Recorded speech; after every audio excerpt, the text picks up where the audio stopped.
Arizona's backcourt. This is the best backcourt you're going to see this year so far.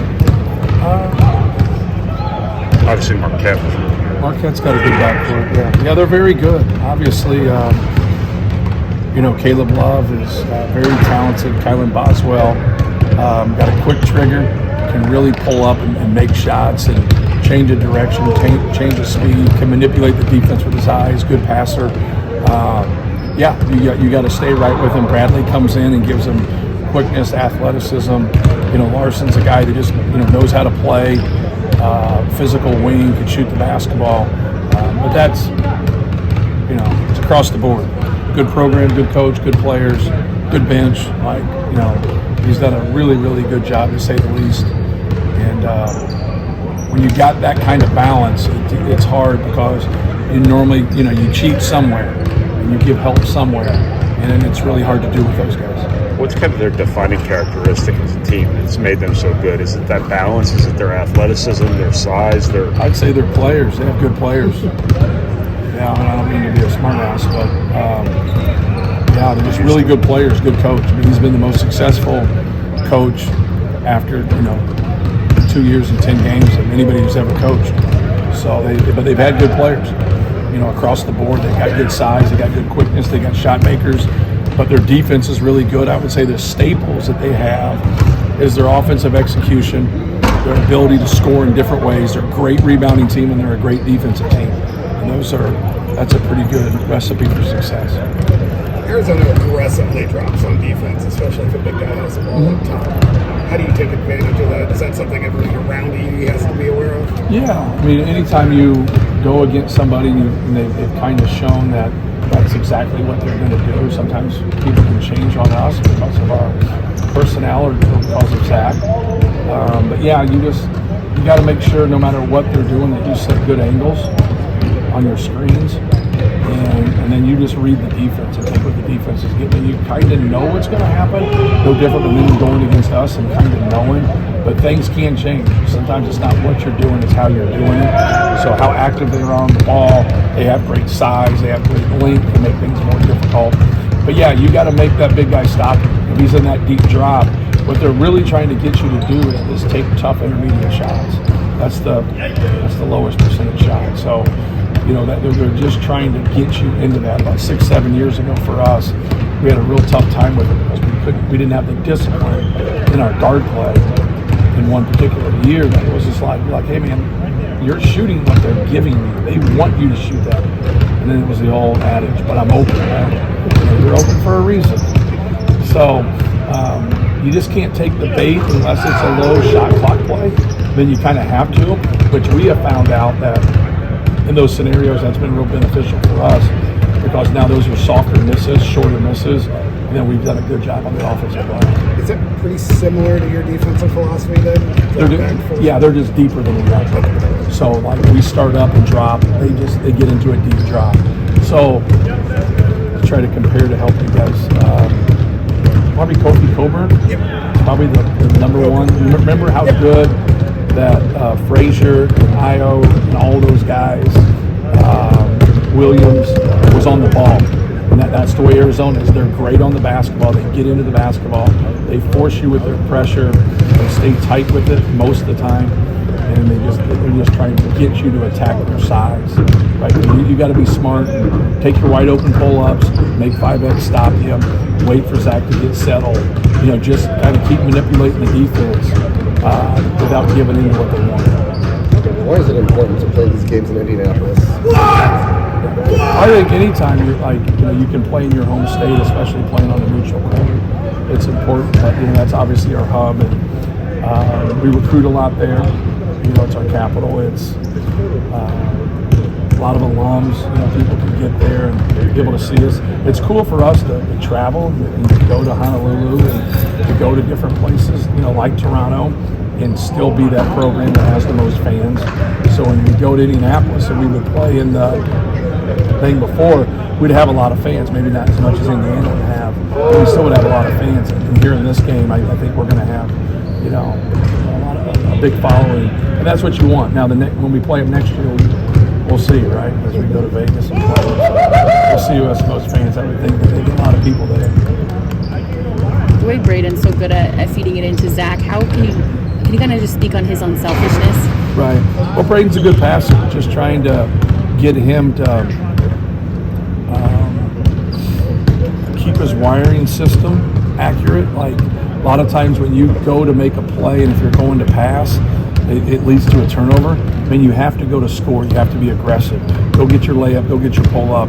Then when they take it away, now you have good instincts. Now they take it away. Now you make that next pass. So just being a threat. And it's a lot of the questions we've already answered about ball screen defense.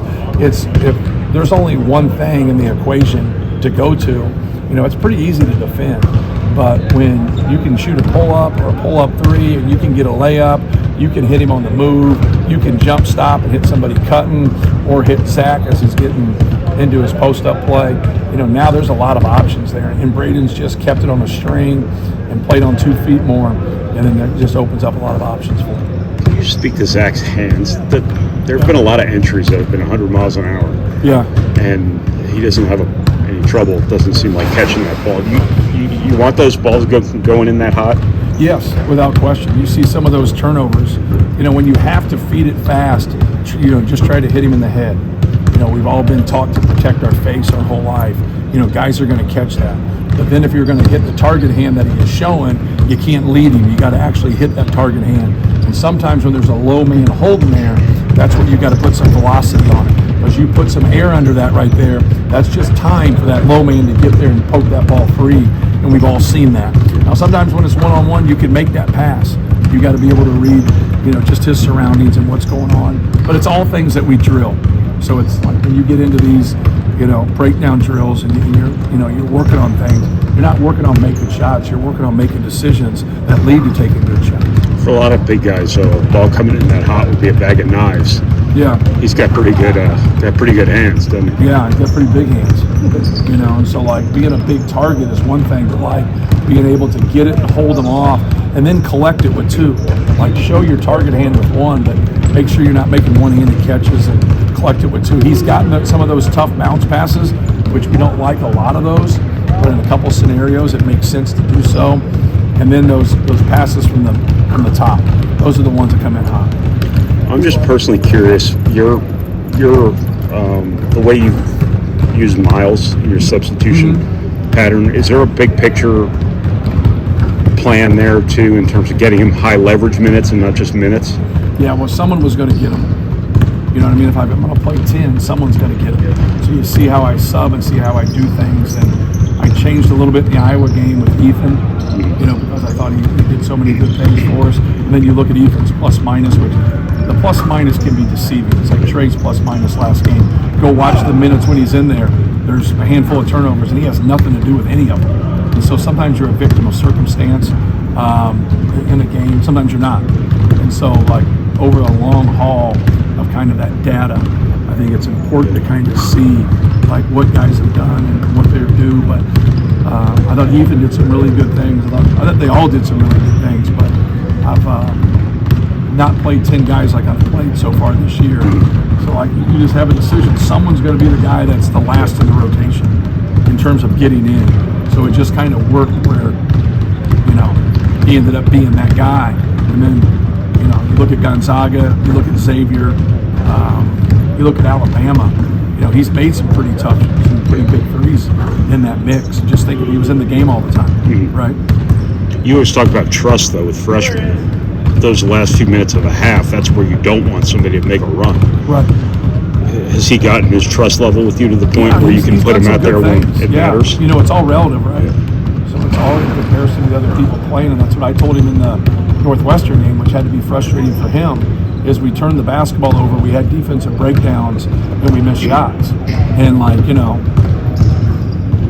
you're someone who's trying to figure things out defensively and know what's going on, and you got guys out there that are supposed to know what's going on or do know what's going on, and they're having breakdowns. And from the individual standpoint, you're like, well, damn, I can do that, and I can make those shots that are open, because you always feel good about that. So I always try to go to them, not every time, but go to players in general and just kind of express that. Just like, hey, don't get frustrated there. Like, keep a good headspace, because it'll really help you going forward playing. You don't want to do something and get mad and get frustrated, because if you want to be mad, there's always something to be mad about. Always. I don't care what team you're on, what level you're on, there's always something to be mad about.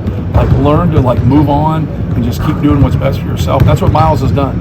He's watched a lot of tape, he does a lot of extra work, and he's kept a great attitude, and he's when he's gotten in there, he's helped us win basketball games.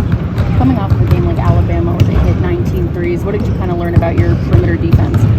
Well, I don't think it was all on our perimeter. I think it was on our team more than anything. I came across, first of all, that Mark Sears is really good. And they did hit some tough ones. We had 2 different transition snafus that we just didn't communicate and gave him 2 threes. We had 2 on flares where guys just ran into the flare screen. There was a couple others where there was whatever, but they made some tough shots. Estrada's first one, Mark Sears, probably at least half of his were really tough. So we just got to do a better job of getting them out of rhythm, do a better job of matching up in transition, but more than anything, just don't hand them points. They earned a lot of theirs, but we also handed them some points. Arizona might be one of the few teams in the country that have bigs that could, in theory, kind of match up with you guys. Right. Is that something that do you feel like your team is more natural to play that way with 2 bigs? Yeah. I don't think it matters. Alabama's 4 is 6'10". He's just mobile, and Arizona's guy is a good player. Very physical, very tough, agile. A real good mix in terms of driving the ball some, taking that occasional outside shot, but just killing the boards. So, they got a handful of guys down there, so they can run bodies in there and do it. But they also got guys that can score down there. So sometimes you go against people that can match you physically, but then they're not a threat on the other end. And these guys are good on both ends. So, I think they would run a lot of people at them, but we're going to run a lot of people at them too. We have some depth. I think the key to me is just keep them off the free throw line more than anything. Keeping them off the glass. They're so good on the glass. They're out-rebounding their opponents by 19. But that's easier said than done. I think the team that can make better decisions and take better shots are definitely going to be giving themselves a better chance of setting their defense and not getting behind the plays also.